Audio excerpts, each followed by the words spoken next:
Okay, so we've actually hit 7 very, very different types of capital opportunities and ranges of sources in a very short period of time. Like each one got 10 to 15 minutes, which obviously isn't enough to really understand in depth how to apply and how to succeed in getting some of this capital. So this was really the first of a series of events that we thought would be useful to an audience such as yours to try to figure out like where you may want to focus some time and attention.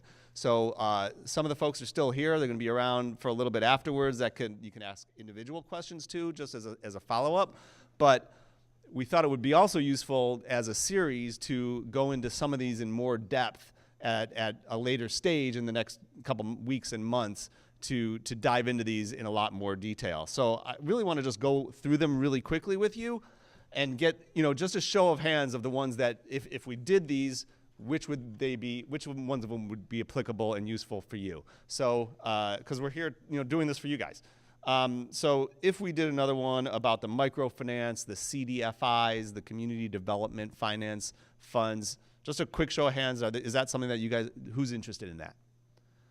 So I'd say that's probably, about half the audience or so. Okay, the vendor-based financing, factoring, Stephen Pearl's discussion on the slightly more traditional but bank-related financing. Okay, we have a lot of people that are interested in that. Okay, good, thank you. And that included the export financing. The crowdfund, let's separate this into the two. Crowdfunding. Yeah, let's all see them. All right, really good. Thank you for the feedback. Blockchain and ICOs. How many are you just going to be here for all of them? The social impact investments, Daniel's subject over here. Okay, I think we're going to be busy over the next couple months. And then the grants and non-dilutive capital.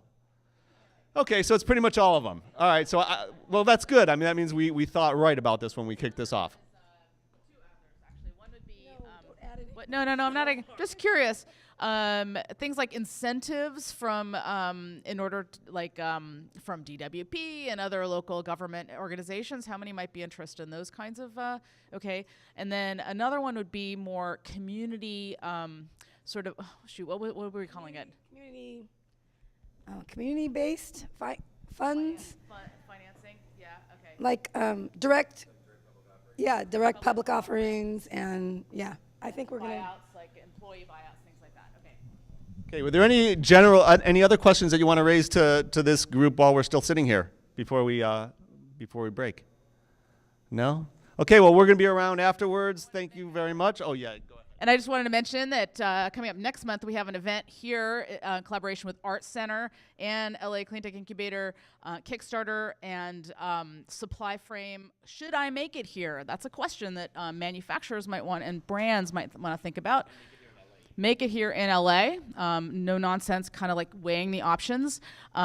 My podcast, The Art of Manufacturing, the new season is coming up next next month, so artofmfg.com. And we also have a program, if you are interested in potentially making your product here in LA, that we're going to be announcing. So we'll make sure that you'll be in the loop on all of these things if you came. So. And we'll follow up with a survey to get your input on these ideas. So thank you so much for coming. Thanks for everyone who helped make this a possibility.